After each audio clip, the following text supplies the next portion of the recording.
shadows stand. One purpose, one command.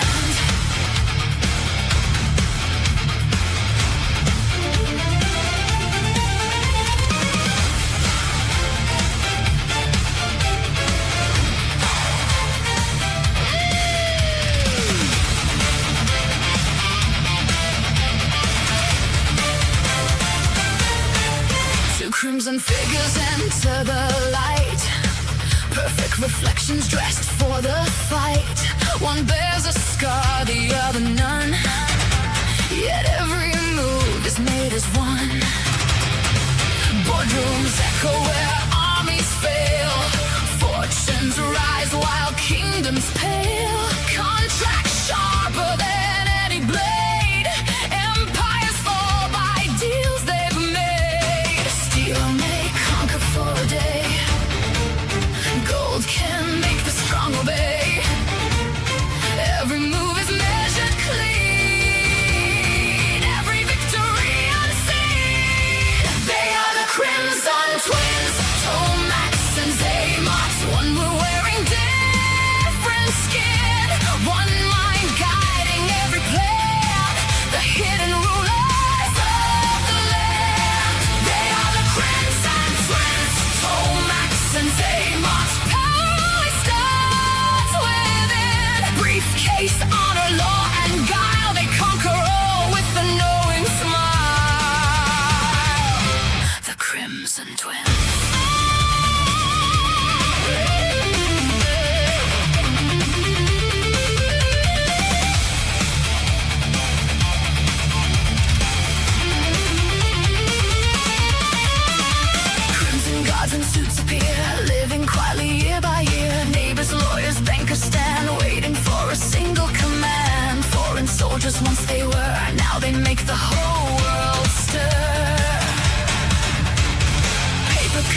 is done. Two faces, one victory.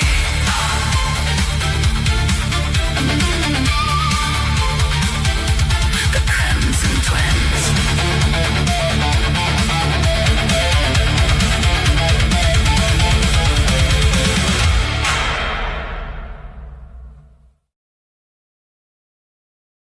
Yo, Joe!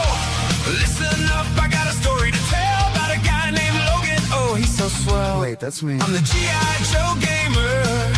Cool and witty. Talking about those characters, heroes, and villains. On Wednesday nights we shout, Yo, Joe! Or Cobra. Talking about the Joe team and a Cobra tide. Yo, Joe!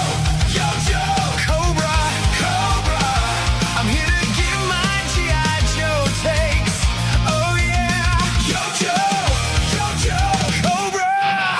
Cobra! Joe's got snake eyes, the silent ninja in black.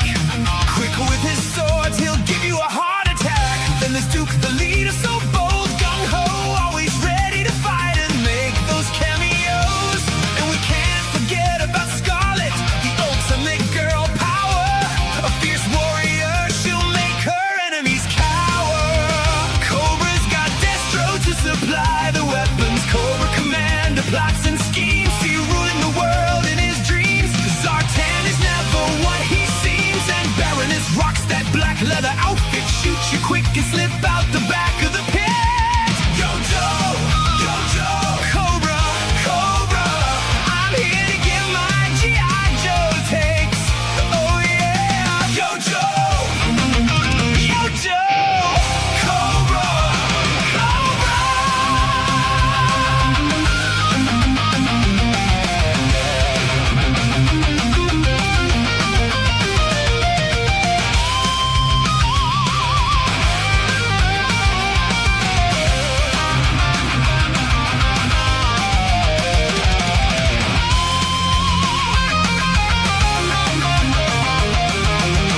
Talking about the characters, it's a G.I. Joe thing. Oh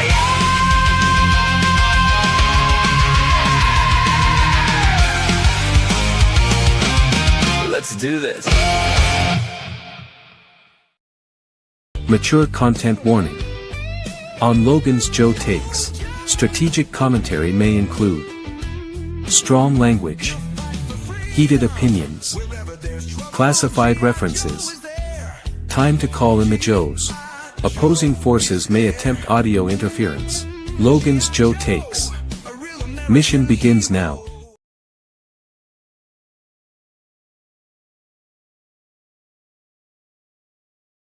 Greetings, I'm Christopher Logan Hilt, the G.I. Joe Gamer. I am doing another episode of Joe Takes. This is number 21. And tonight, or today, I should say, we're taking a look at Tomax and Xamot from the Hilt. So we'll start with the vintage figures. Now, I really like Tomax and Xamot. They're an interesting duo. I thought it was cool that they were originally sold in a 2-pack, and if I am not mistaken, they were the original G.I. Joe 2-pack. So, get you a better look at them and maybe put the right ones up, and there we go. This one, okay. This one, okay. Now, they came each with this pistol, and it wasn't bad. It's kind of interesting back in the day. They came with this zip line holder. Well, it's the device that connects to the zip line, and it came with this little black cord. I don't have that anymore. I honestly don't know what I did with it over the years. I have had these two guys since they came out, so I probably picked them up in '86, probably about a year after they came out, but I bought them new in the store, and that was kind of cool. Now, I don't have a lot of Tomax and Xamot figures because that was the only ones in the vintage line that they had. There was a couple in the 2000s that came out. There were O-rings that I wanted to show you. Now, I don't want to get these guys mixed up because the only way to tell these two apart in this, and that's a running gag, is Xamot has a scar on his face And that's the only way to tell these guys apart. So I will keep Xamot like I'm doing down here with the other ones. I'll keep Xamot in my right hand and Tomax in my left. That's because they're opposite, so I want to keep them opposite. So let's see. Now these were they came with the Crimson Command Copter, which I'll give you a closer look at Tomax here without the scar. So, and they were in these little cool pilot's outfits that were for the helicopter. Oddly enough, it was a 3-seater helicopter and came with 2 figures, but it was cool to get them, and that is a cool helicopter. And I was going to break it out and show you, but it's in my storage area, and I'm not getting that anytime soon. When I move things around to have my studio, I'll probably be able to do that. But that's taking longer than I thought, and issues have compounded on me to get that done. So, not having any carded figures, I just have to look at some of the boxes for the classified. Now, it's hard to look at Tomax and Xamot, who are the Crimson Guard commanders, without actually taking a look at the Crimson Guard. Now, I am saving all the Crimson Guard details. I've got 2 of these, and I will pop them up here together, because I am going to be doing a Crimson Guard video, but what I'm going to do is I'm going to see how many of these I can collect, so that I can have at least as many as I have of my vintage. So that means I've got to get at least 1 more of them, and I have 3 of the Crimson Guard Immortals, and I don't necessarily count those, but I'd like to have at least 5. That would be cool. But the Tomax and Xamot box, however, for each character. Now, I think they missed an opportunity. I think this, again, should have been the first 2-pack for the Classified series. Or at least, that was regular release like Tomax and Xamot were. Now, we've had other multi-packs for the Classified series, but not for something like this. Not for really a regular release. At least not that I can remember. I know we had Crocmaster and his Crocodile, and Snake Eyes and Timber. But does that, that's not really a 2-pack of figures. Now, I don't know why they decided to sell them separately as number 44 and 45, but they did. I did like the fact that you could put the boxes together, although backwards, which is kind of funny because they're supposed to be mirror images, so that actually works. And that looks really cool, and I'm glad somebody put together a really nice picture that I was able to find online, and I was able to use it as the thumbnail for On Joe Takes 21 and as part of the thumbnail for this video. Now that just brings us to the figures for the Classified series, and we'll look at Tomax first, and they're pretty much identical figures, only mirrored backwards of each other, and Xamot has the scar naturally. And in the comics, they really played that whole scar issue up when Cobra Commander, both Cobra Commander and Serpentor, would call them by the wrong name. They would instantly say, if they called him Xamot Tomax, he'd go, "I'm Xamot, the one with the scar." And Tomax, if they called him Xamot, he'd be like, "I'm Tomax, the one without the scar." It was kind of funny in the comics. And I did like the fact that their voices were on the cartoon were completely different. The Sunbow cartoon, that was nice. Their appearance on G.I. Joe Renegades was really cool too. But they were really different, and they had these mental powers, and the aspect that they played up on that I thought was really neat. So let's take a look at Xamot and see if we can get a good look at his scar, because that's the major difference between the two. Now, I think they missed an opportunity, because on the original vintage figures, they had a sidearm on molded to the figure, and a big gun. So I don't know why they didn't give each of them a sidearm. Instead, they gave them each 2 knives, which is cool. And these knives, they're the same. So basically, you get 4 of these jagged bladed daggers, basically. And they have put one on the leg or the ankle, and then one on the waist. And that's cool, but what made the pistol on the leg make sense was it showed what handed they were. And Xamot was originally left-handed, and Tomax was originally right-handed, based on where the pistols were on the leg. Now, I know in a lot of instances they were weird about that on the action figures, that a lot of them were left-handed when they probably shouldn't have been. But on the box art, we got Tomax here with the pistol in the left hand, and then Xamot with the right. So it's like, is this us looking at them in the mirror? Or did they even care? I'm not really sure. Hasbro does have some issues with quality control, and are we just being nitpicky fans? Maybe I am. I don't know. But Xamot's supposed to be left-handed and Tomax is supposed to be right-handed. They're supposed to be mirror twins, which in reality there is such a thing with mirror twins, that they actually have the organs on the opposite side of the body. And so I always played it up that way, that Xamot had his heart on the left, and everything was backwards. That's actually an interesting, weird anomaly in human beings, where twins can be born with organs on the wrong side when they're more than one baby in the womb. I think that's really fascinating, and I wish they'd have done that more with Tomax and Xamot, or played up on that, or maybe. I know back in the 80s they probably didn't really know about that, but these things have come to light in more recent years.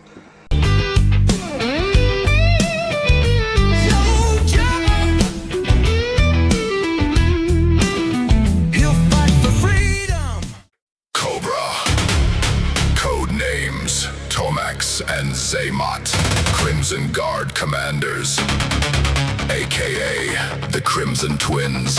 File names, presumably Tomax and Xamot Powley, but last name could also be Rogue, as if that isn't an alias. Birthplace, an island in the Mediterranean, pretty vague. Primary specialty, infiltration, espionage. Secondary specialty, sabotage, propaganda, corporate law.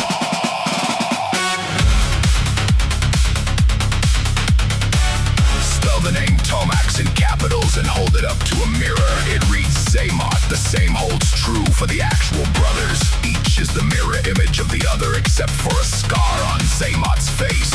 Both twins served with the Foreign Legion Paras in Algeria before the officers' putsch. They honed their mercenary skills in the bush wars of Africa and South America. They were too smart to be soldiers forever. Went to Zurich and became bankers.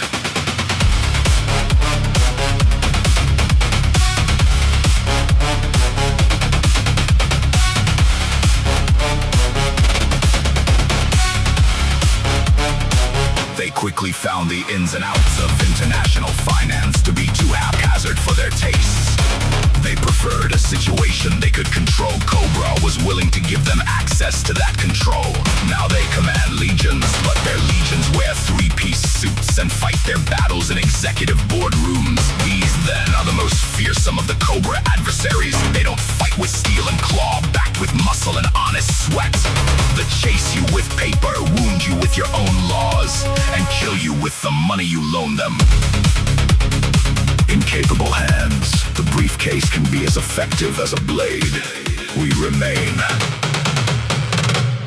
unimpressed.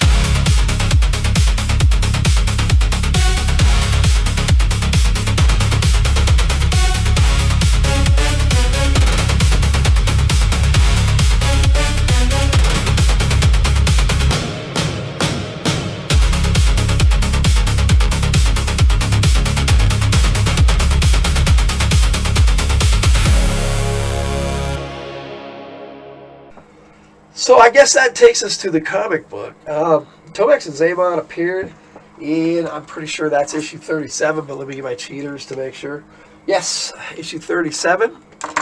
And also it has Flint, and it looks like Xamot on the cover. Now, they got that mixed up a lot. And not so much in the comics, but in the cartoon, they had them backwards completely. The way they were, the way they dressed and everything. They definitely had the scar on the wrong side and all that, but I digress.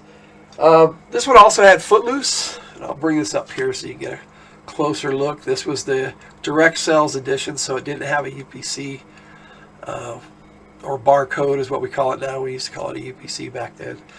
I've already shown off this one. This is 38, and I just dig the comic books. And in this issue, when they first appeared, only one of them revealed themselves to the Joes at first, and they were actually communicating telepathically back and forth. And after that issue, I don't really remember if Larry Hama did much with that.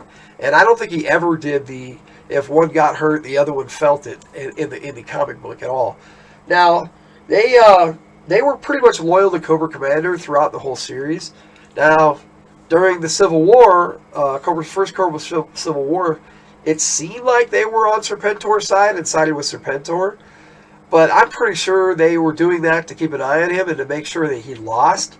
Because when Cobra Commander came back, Tomax and Xamot was right with him, and the Crimson Guard had protected him the whole time, and he didn't have them killed as traitors. So if they weren't traitors and they sided with Serpentor, that means they were following orders from Cobra Commander the whole time, and that they were there to make sure that that Serpentor lost to the imposter Cobra Commander Fred the Seventh, the Crimson Guardman. Which is kind of funny because you would think that they would know. I mean, it was supposed to be a secret, but pretty much everybody knew that Fred the Seventh wasn't Cobra Commander, and they pretty much had guessed where he came from to know so much about Cobra. But as the series progressed and they appeared sporadically, they weren't in a lot in the comics. It was like Cobra Commander used them for the purpose they were meant for. They were meant to lead the elite in everything. They were meant to get them elected into offices, and they were meant to put them in jobs and positions where they could accumulate power politically and financially. And I think he really didn't. He reserved them for that more so than the battlefield. Now, yes, they took place on the battlefield in the Cobra Civil War. They did this one a little bit. Mostly they used their Crimson Guard though. And the other time that I really remember them being in the field was when they were leading that group of Vipers and Cobra Troopers in Trucial Bismia when they had captured the Joes, and they misinterpreted Cobra Commander's order and thought they were supposed to kill the Joes, and so the Saw Viper stepped up and did it for them. And that's a really dark day in the comics, but because we lost quite a few Joes in that issue. But Tomax and Xamot were the leaders of that mission. It was kind of weird. They were when money is involved, Tomax and Xamot were generally leading those missions. Like in Trucial Bismia, it was because I'm pretty sure that's the name of that fictitious country. But they were all there. Cobra Commander and Cobra was after the oil in that country, so it makes sense that he'd have his elite financial advisors there right on the front lines. Now, maybe not so much leading a team against the Joes, but it was nice, and we didn't get to see Tomax and Xamot very often, so it was cool to see them in that capacity, every once in a while. And that was a really cool series of issues in the early 100s, right up till 109 when that happened. I'm pretty sure it was 109. Anyway, so in the comics, their role was strictly the Crimson Guard. They had, other than that, they had no real place in the Cobra hierarchy ever that they really mentioned. I mean, a little bit when Destro took over, they had a presence there, but they really didn't get involved. and they were always kind of lieutenants to a captain. It was kind of weird. Baroness would take charge of the Cobra consulate building, and they would be there, and she would be in charge. And when Zarana showed up, and she was given command of the consulate building, which was weird, but she did. They were subordinate to her in that too, and it was like, well, aren't they the Crimson Guard commanders? But whatever. In some instances, I think that that's how the Cobra hierarchy saw them. They were just the leaders of the Crimson Guard. And so that was their function, and that's what they did. Now, in the Sunbow cartoon, it was kind of completely opposite. Now, this week I did a little bit of research, and I watched some Tomax and Xamot Sunbow cartoon episodes. I watched Red Rocket's Glare, I watched Money to Burn, and I watched Cobra's Candidate, and definitely not in that order. But I forced myself to do this research. But then I treated myself, and I watched the Funhouse afterwards. So that's one of my favorite episodes. So that's where I'm at with that. But in Red Rocket's Glare, they had this scam going where they were selling people franchises, mostly retirement couples, of this restaurant, the Red Rocket chain of hamburger joints. And it ended up being that Roadblock's Aunt and Uncle bought one, and that was really cool. And that was actually a really good Cobra plan. And if they hadn't stumbled upon the whole thing with Roadblock's Aunt and Uncle, they probably wouldn't have been able to figure out that all those missiles were actually on top of the restaurants. And it was kind of a weird thing that they were selling the franchises and then buying them back. But my wife and I, the Tiger, were talking about that day before yesterday, and it occurred to us, and well, it occurred to me, and I pointed it out, that Tomax and Xamot were making a profit. They were selling the franchises at a high rate and buying them back low, so they were making money off that.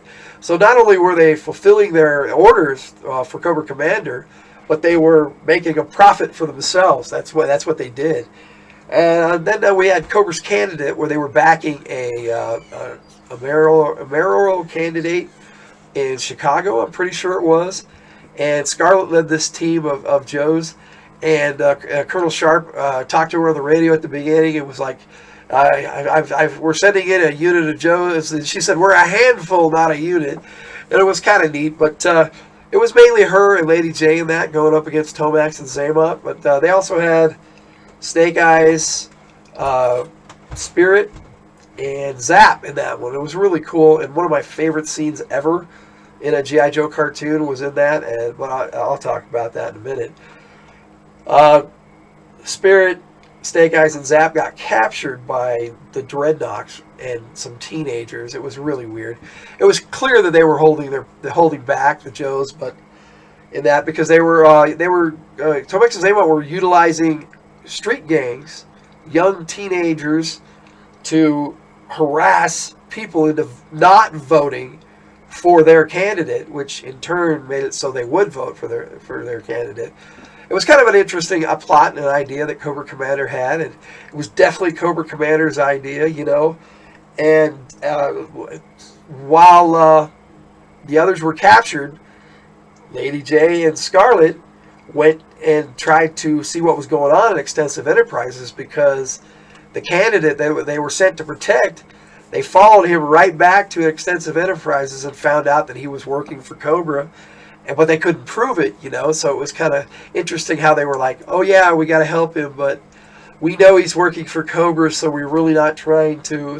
It was interesting after that point. And there was a scene, well, in Red Rocket's Glare, there was a scene where Lady J, Flint got her to break into Extensive Enterprises, and she mentioned that she was afraid of heights. And then she fell off Extensive Enterprises, and then she managed to get a spear into the bottom of the dragonfly that Flint was holding, and she saved herself. But in Cobra's Candidate, she ended up falling off Extensive Enterprises again, and her and Scarlett had climbed the outside of it, and she was like, again, I'm afraid of heights and all this crap. And her best friends, Flint and Scarlett, really, if you think about it, they were her best friends. They were forcing her to face her fears, and she ended up falling and grabbing one of the cords that they were using to climb with suction cups and Scarlett's crossbow. It was kind of interesting the way they did that. But Tomax and Xamot ended up falling off the building completely in that one, and they fell into a trash can. They should have been dead, but they weren't. And Scarlett just closed the lid on them and said, "Good riddance to bad rubbish." And it's like, but they could be dead. She didn't even look. She just closed the lid on them. But it's a kid's cartoon, so you knew they weren't dead. Well, then back in Red Rocket's Glare, when they fell off the building, they pushed a little button on their wristbands, and these poles came out, and they started grabbing a hold of them and flipping down, all acrobatic like.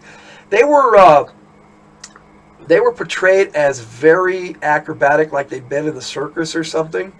They could perform feats of agility that were just incredible, and for a cartoon, that was kind of interesting. Now, we come full circle to money to burn, and the whole concept of that was Cobra Commander again had this really good idea. He'd burn up all the money and then replace it with his own currency, which was an interesting and devious plot. And the Joes actually worked their butts off to stop that plan, but in general, Cobra usually screwed up their own plan, but not in this instance. In that one, Tomax and Xamot started the episode off by jumping out of an airplane above the Extensive Enterprises tower, doing some flips and landing on the roof of their building, and then just walking inside. And it's like, okay, we're going to suspend our disbelief for that for just a second, just because it was awesome. But that was the cartoon, and that episode again had Lady J going up against them in disguise, and it seemed like Lady J and them had this rivalry going. And there was a scene with Tomax and Lady J where they were chasing Lady J on skis, and Lady J fell over, and Tomax went, "I'll go collect her," and he went down to get her, and he grabbed a hold of her spear, and they were struggling with it, and there was this whole exchange with them where Tomax said he always was willing to be in a competition of somebody obviously so inferior in a contest of strength. And Lady J said, "I feel the same way about intelligence." She pushed a button and a rocket blasted out of the spear and chucked him off the cliff. And naturally, Xamot came down and was like, "Tomax, what happened?" It was pretty cool because he could feel all that, As far as Tomax and Xamot were concerned in the comics, they were as cool as they were comic relief with their whole, they fill everything the other brother fills. I really enjoyed them on the Sunbow cartoon, more so than I did in the comics, and that's a rarity for me. I normally like the comics more.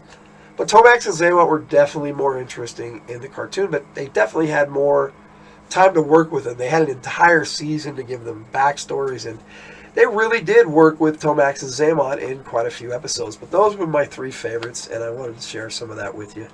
Now, in my head canon, I'm very much on Larry Hama's side, but I do add elements of the cartoon as well. They are the leaders of the Crimson Guard, but they are Cobra Commanders. They're a commander rank in Cobra, and it's Cobra Commander's favorite rank, so every Cobra aspires to be a commander in my head canon. So now there is hierarchy above that, and then of course whoever is in command of Cobra at the time, even above that. Now whether that's Cobra Commander sometimes or Serpentor other times. There's even been instances where it was Overlord, and in my head canon I had Cobra Commander in prison for a long time, and I've got this MAG game, military action game coming up where I'm doing a G.I. Joe campaign in it, and nobody really knows what happened with Cobra Commander, and Cobra's kind of supposed to be defeated at this moment in time. So that's kind of my headcanon going on right now, but we're just talking about Tomax and Xamot, and I just see them at the top of the Cobra Trooper level, but that's a lot of different Cobra, well-known Cobras, like Wild Weasel's at the top of the Cobra Air Force. He's a commander of the Cobra Air Force. Copperhead is the commander of the Cobra Water Forces. That's the way I see things in my head canon. But that's just me, As far as comic book, They were just the Crimson Guard commanders, very loyal to Cobra Commander through the whole series. I did like that aspect. They, as far as I could tell, they never went against the real Cobra Commander. In the cartoon, it was quite different. They went against him all the time and took over Cobra, even in the Pyramid of Darkness, the first time they showed up. They didn't really do that so much after the fact. There was a really cool, I consider it a Baroness episode, where it was the spell of the siren, where she got the conch shell from the sirens and could make any man follow her orders just by blowing in the conch shell. And if they heard the sound, they were now mesmerized and had to follow her orders. And she got Tomax and Cobra Commander in that, but Xamot had escaped, and he actually helped the Joes defeat the Baroness and Destro, who started working together. It was a lot. There's a lot of cool Tomax and Xamot moments in the cartoon. Again, like I said, more so than in the comic book, but they were cool in the comic too. So there you got it. You got it. That's my take on Tomax and Xamot, and I hope you enjoyed that. Now, next week, I'm looking at a OG G.I. Joe character. I'm looking at Stalker, and I don't have the vintage Stalker figure. I never did. I've always wanted it, and I do want to pick up one, but I haven't been able to at the moment. I do have a vintage Stalker, and I will be showing that off next week, but it's not the original.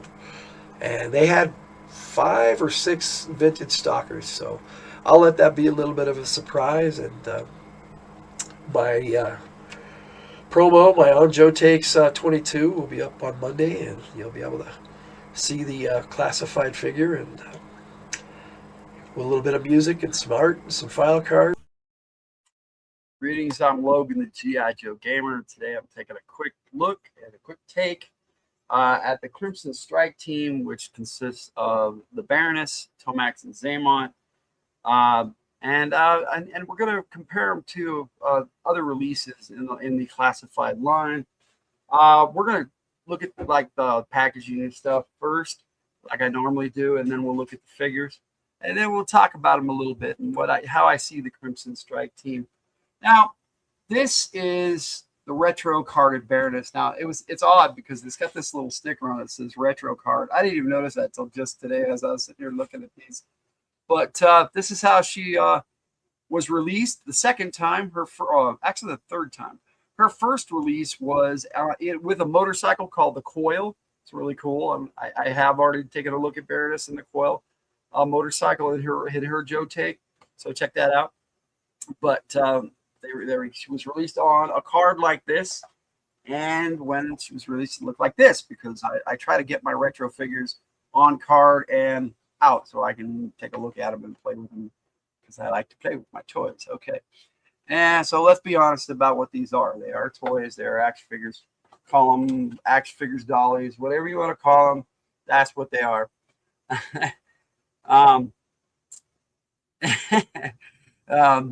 But it's good to see everybody. We got Jess Laws in the house, who just messaged me, and that's kind of what I was laughing about. We have Betty in the house as well. Hello, Betty and Jess. And then we have Cool Gamer stopping in. I appreciate you guys being here. And we'll keep things going here as we take a look at the box for Tomax and Xamot. Now, I'm going to show them to you this way for a specific reason. They were 44 and 45 in the series, classified series. The retro card don't have numbers. I wish they did, but they don't. They decided not to. See, 44 and 45. Now, something else I noticed just today as I was looking at these. I always thought these boxes were backwards. So I thought these were backwards because of the art on the other side. Now, the back of the box are always the same. The front of the box just has the character, and I'll show you in Xamot as well. But the reason why I have them like this is because when you hold them together, they form one picture.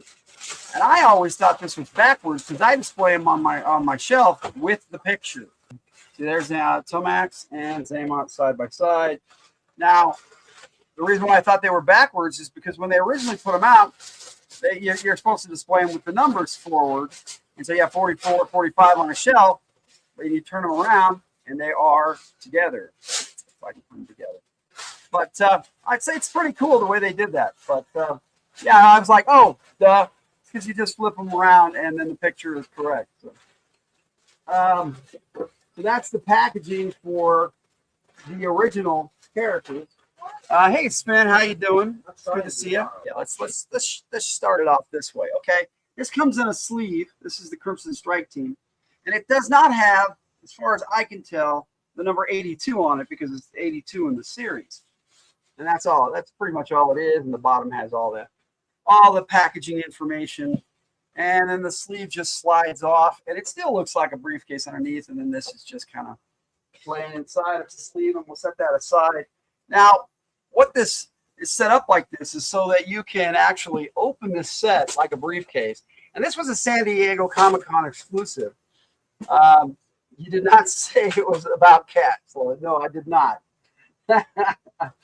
And so you open it up, and the packaging looks like this.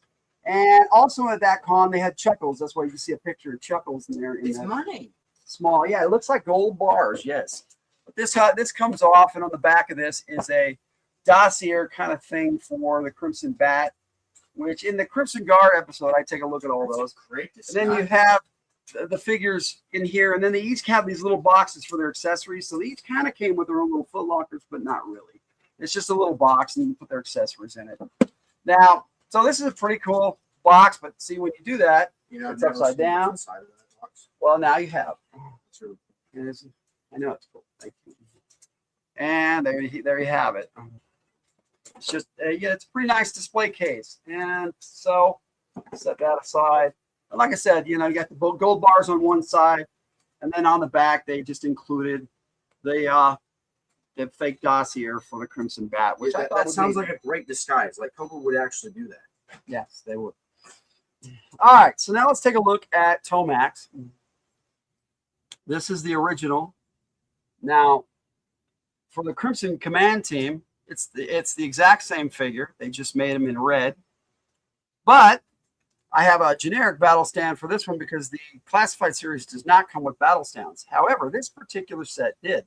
Now, the retro carded figures do come with battle stands, but none of them like this. These were gold, and it has the character's name on the bottom. Tomax. Crimson Strike Tomax. It has the Cobra symbol, so it basically looks like the other ones, but there you have it. But wait, the other ones don't have names, but they have the. No, they do not. It does, but they do not. No. Okay, now if you notice, the Cobra symbol on the chest is a little bit bigger. I thought that was pretty cool. Other than that, it's the same weapons, just different paint, and we'll be taking a look at all of that here in just a second.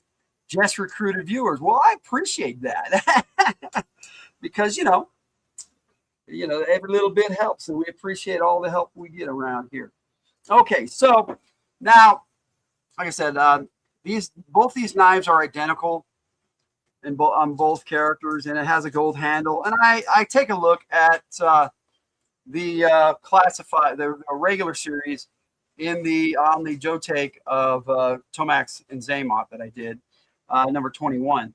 Everyone ignores you. Sometimes, Jess, but not always. I try not to ignore you. Try. But then he's got his gun with a suppressor. The original one is black, and it's the same gun, just different. It's got a little handle on it, and the suppressor. Let me take a closer look. And these are the same on Tomax and Xamot, so only look at one. And so the suppressor just comes off, and so does the magazine, and it's just a standard little submachine gun. They will be sorry for it. Well, if they like G.I. Joe, they might be sorry because we're looking at this really cool Crimson Strike team today. So, but there's Tomax's gun and his knives. Like I said, they're both the same. I'll pop this one out and take a look. See, it's the same blade, little serrated blade, and the gold paint on the handle. And the other one just has black paint on the handle, but it's the same on both characters. It's got a little bit of gold, on his belt there, which I thought was cool. I love the black and red and the gray on this figure. It's really cool. At least I think so. And side by side, it looks like they're in their dress uniform, technically, you know. What they need to do is come out with Tomax and Xamot in a 2-pack in their business suits. And then they need it so that the business suits, they can swap them out so they can look like this. That would be a cool 2-pack. But, you know, what does Hasbro know? Because clearly they're not, they don't do what the fans want. Sometimes, but not often. All right, so here's Xamot. And again, you've got the classified version. And I'll just show you the blade really quick for him on this one. It's just a black handle, but the same kind of blade, little just jagged blade. Same submachine gun.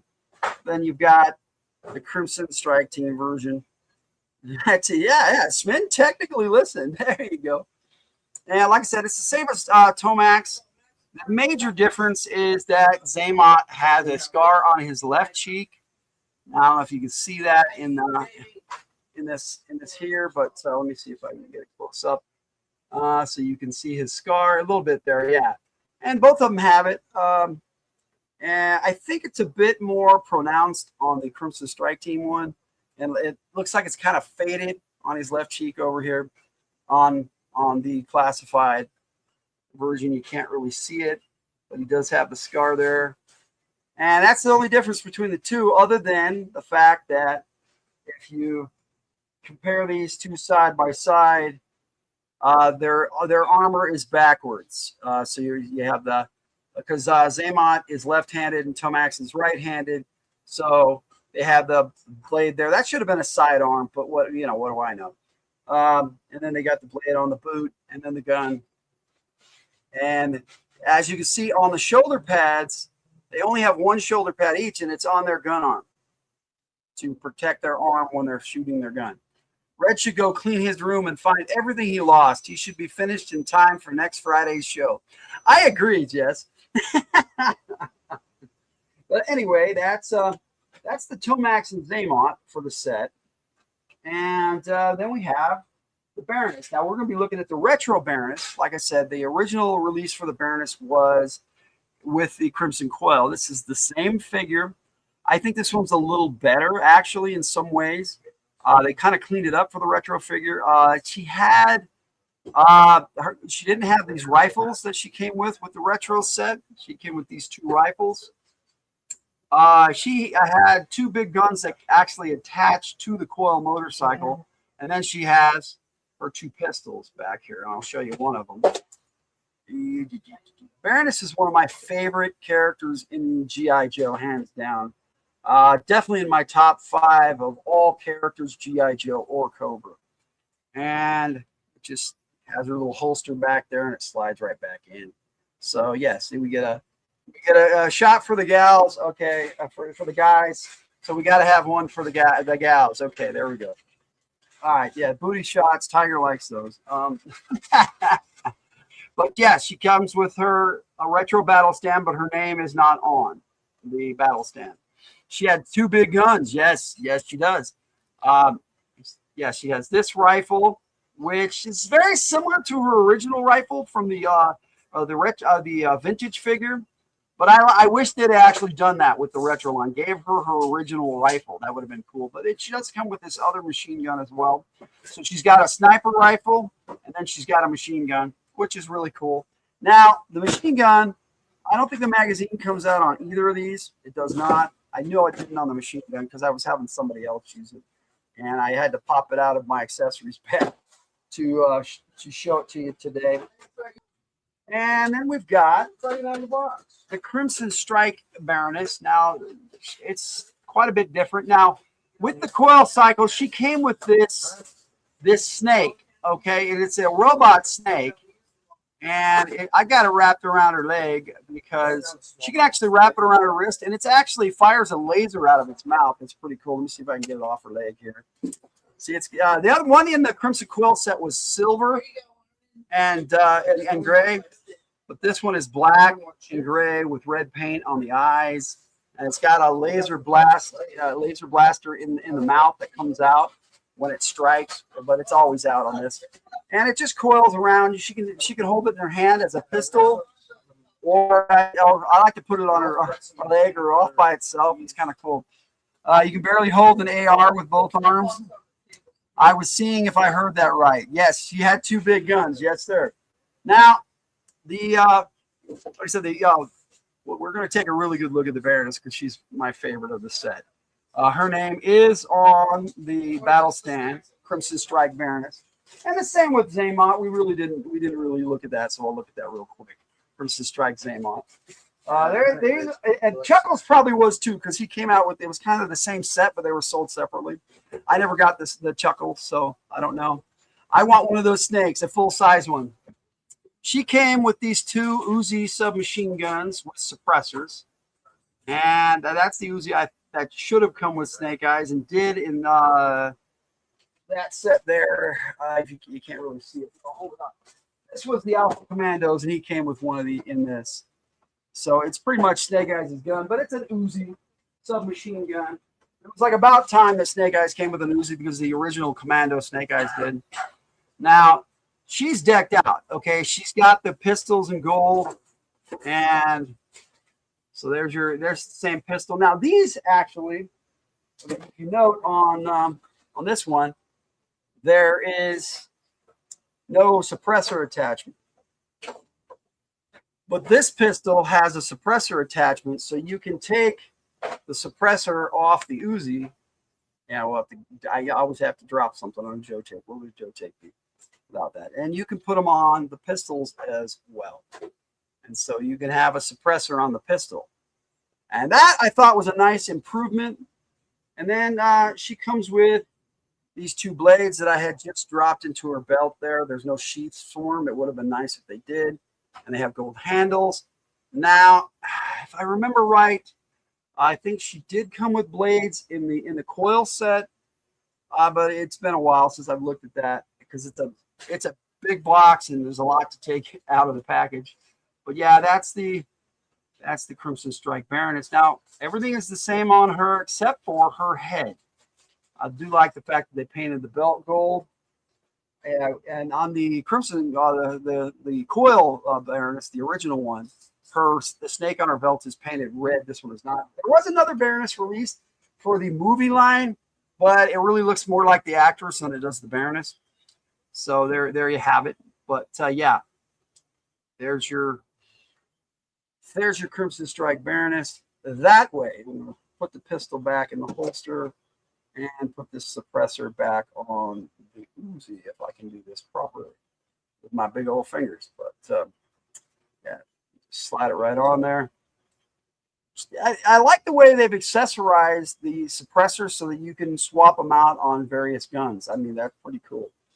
Now, as you can see, the head sculpt is different, and so is the hair on this particular Baroness. And there is a big reason for that, because in this set, and I'm going to take her pistol, her machine guns, the submachine gun Uzis out of her hands for a bit.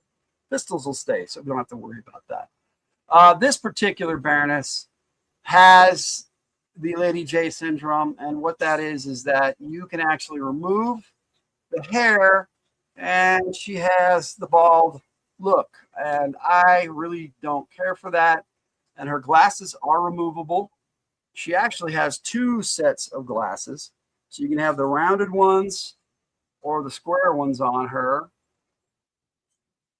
Let's see if I can get that. And she has another set of hair that you can swap it out with. More flowing hair, Baroness. So it's kind of cool. So you can switch the glasses and the hair, and you have to adjust it to make it look right because these don't really sit on here very well, and then you got to make sure the glasses are right. But for display purposes, that's pretty cool when you get them all set up. Yeah, now you see. Yeah, that's why they did that. They did that with Lady J, and then they did that with Serrano as well. And I don't like that. I'd rather they just had swappable heads. There's the one time I'd rather they had swappable heads, because otherwise you have this figure that looks like this. Now, she does have a different head that you can accessorize out with, where she looks more serious. And if you get her glasses on her and one of the wigs which I'll use the standard battle one and not the flowing hair one, and see if we can get this on here properly on camera so it looks proper.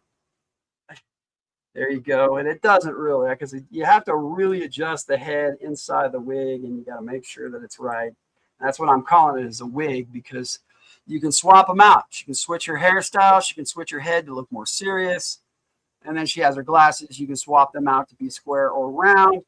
And we'll pop that off real quick because she has one more head. So you pop that off and you swap out the new head, and it has a mask. And we'll get the flowing hair with her on this one. And this is a lot easier to adjust with than the one with the glasses. And you'll see what I mean in just a second, because I can just in seconds just adjust the hair, and she looks a lot better. And it's kind of cool. And I am pretty sure the mask is molded on there and does not come off. I never tried, but I wanted to make sure so you guys could see it. And it's pretty cool, and it looks nice. But you know, why not just have the swappable hair is the only thing I'm not really digging with this figure. And the only reason why it looks nice once you have it set up, but the only reason why is because of the bald look. I'm just not hip with the bald look. So we're gonna swap this out. And yes, I'm playing with my dollies. Yes, Bella the SBABB 2K20 official, welcome. And we'll just say hello, Bella. How's that? Welcome in. We're taking a look at the Crimson Strike team, and I'm going to put. You have to put the glasses on first because they will not slide in there without it. I'm going to do the wavy hair and the rounded glasses with the serious look. And you'll see what I mean. It looks pretty good once you get it on there correctly. And there is the Crimson Strike Baroness with all her accessories. She has a lot more than Tomax and Xamot did. And you would think, that being the Crimson Strike team, they would have done more with Tomax and Xamot. But this is really the Baroness set. I mean, it really, really is. So what I will do is I'm going to set her accessories aside so I don't lose them here real quick.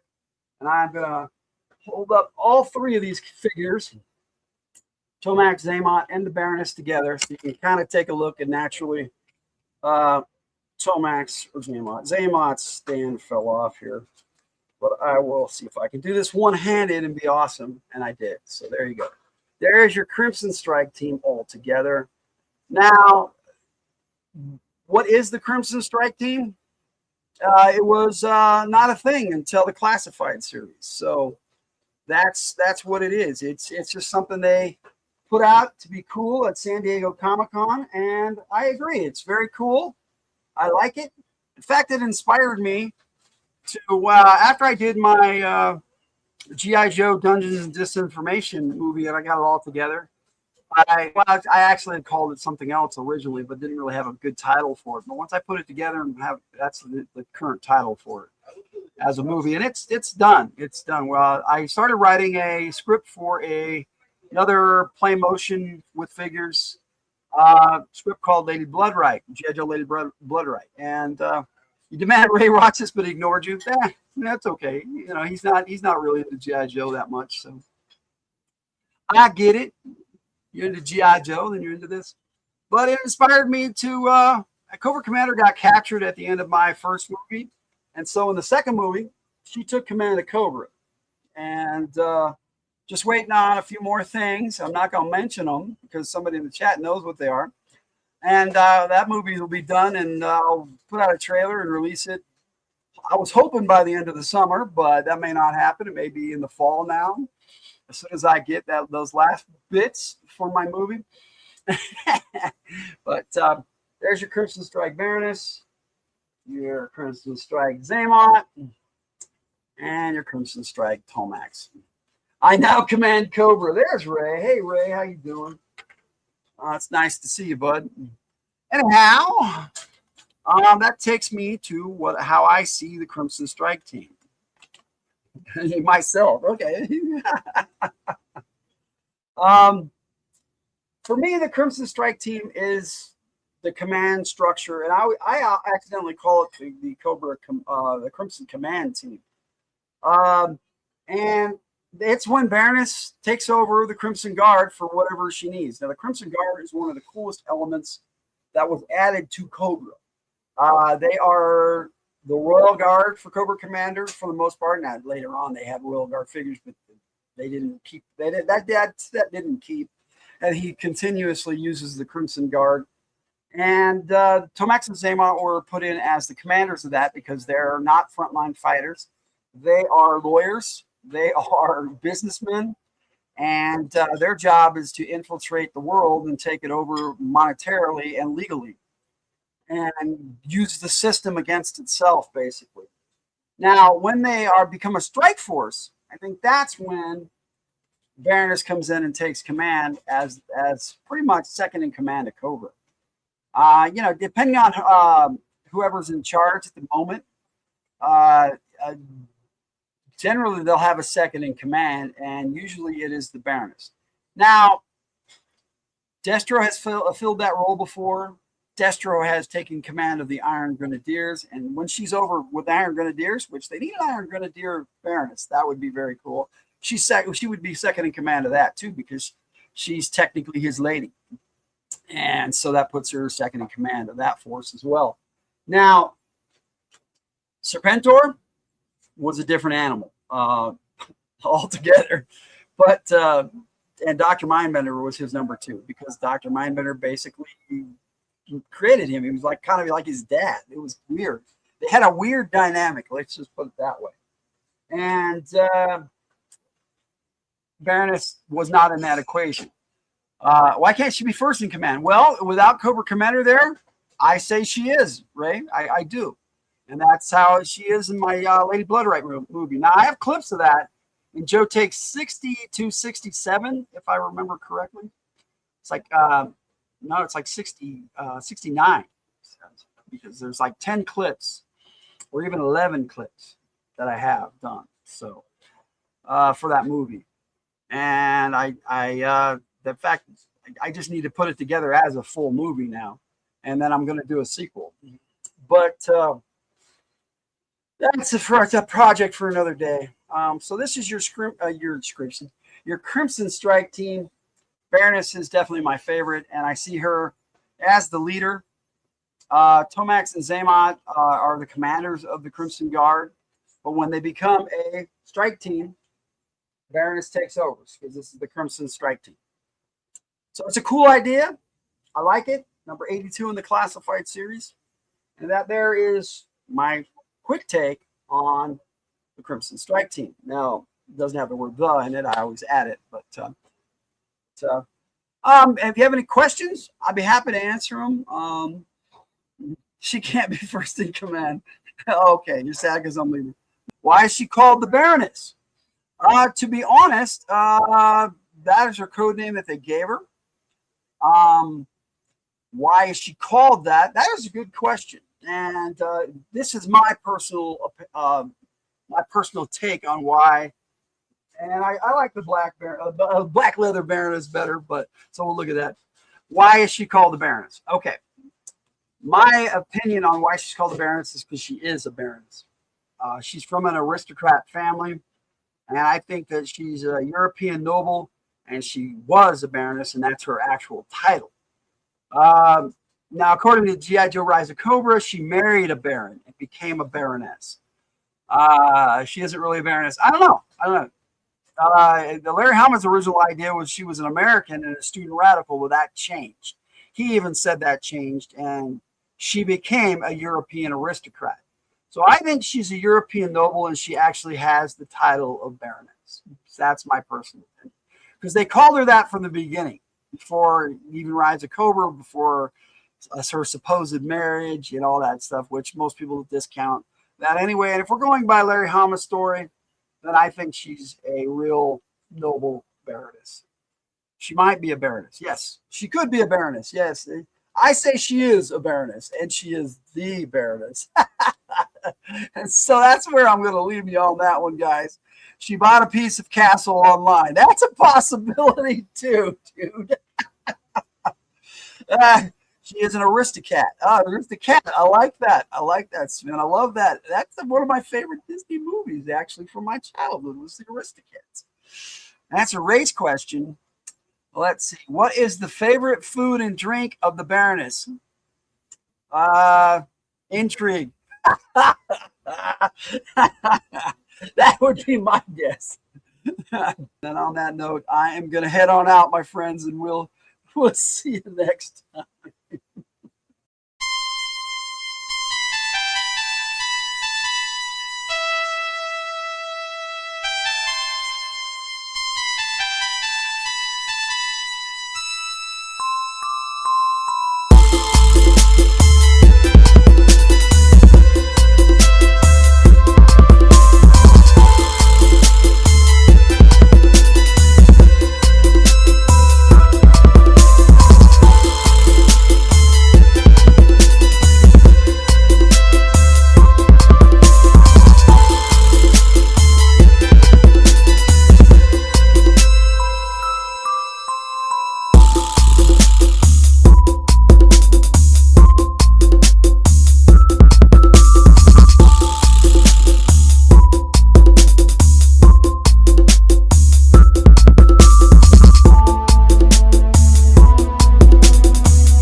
Shadows stand. One purpose, one command.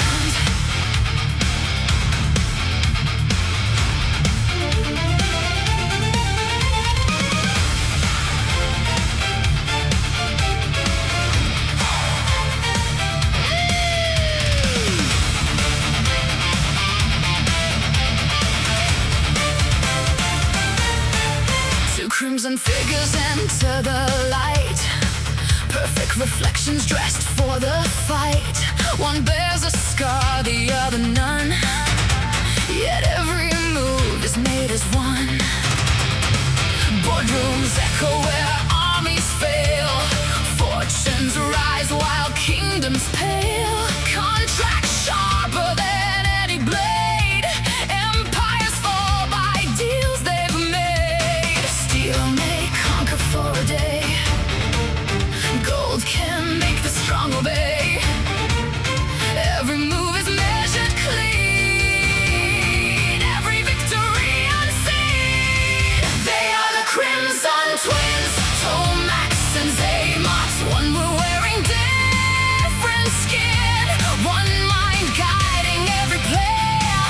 The hidden rulers of the land. They are the Crimson Twins, Tomax and Xamot. Power always starts within. Briefcase, honor, law, and guile. They conquer all with the knowing smile. The Crimson Twins.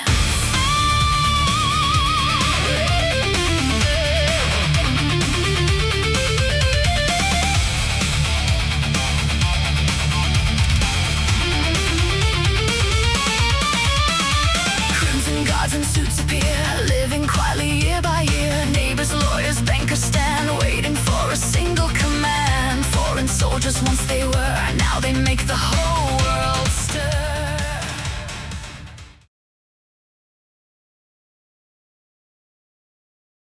Watch New Joe Takes live on Fridays from the hilt. All the same G.I. Joe fun just found a new home. Fridays are from the hilt.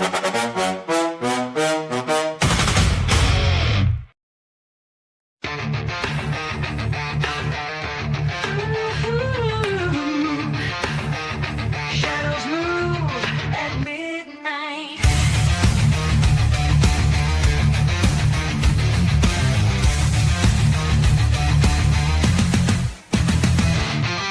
They move in silence out of sight. Numbers shift beneath the light. A handshake here, a deal is made. A kingdom falls without a blade. Red cuts like a knife. You think you're safe behind the door, but they've been here long before. With books and bullets, laws and lead, they own the fight before it's bled. Too late to run.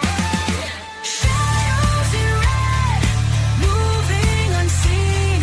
Masters of war in a three-piece machine. Legions arise, empires in dread. Bow to the kings of the shadows in red. Oh yeah. Tomax whispers, Xamot strikes. Two minds move as one in the night. Profit flows where chaos grows. They buy a life, they sell your soul. No escape, no control. Behind the suits, behind the lies. Steel-eyed soldiers watching by. The fight is won before it starts. Signed in ink and sealed with scars. Written in red. Shadows in red, moving unseen. Tomax and Xamot, the kings of the scheme. Legions arise, empires in dread. Bow to the twins in the shadows in red. Oh,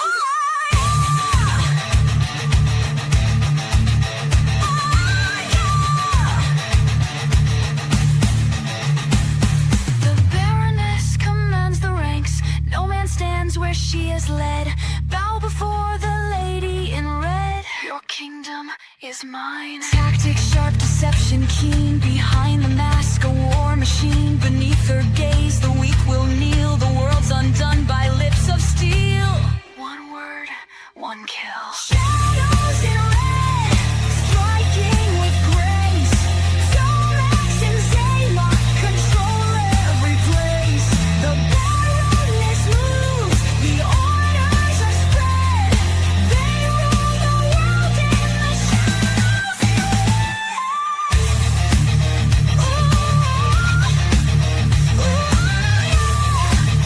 To never see them till it's too late.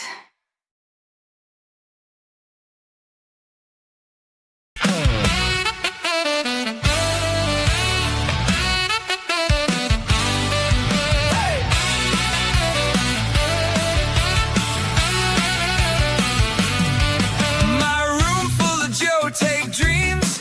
Crimson Guard with eyes on the team. Snake eyes, silent and mean, but tough to rile. Roadblock rhymes and cooks with style.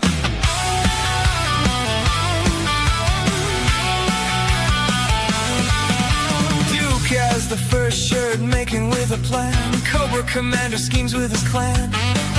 Scarlet sharp hits, hard flips fast. Destro's armor gleams from the past. My G.I. Joe takes fierce and honest view. Red versus blue, it's up to you. Stay a while and listen for the consumerism. My G.I. Joe's takes given with enthusiasm.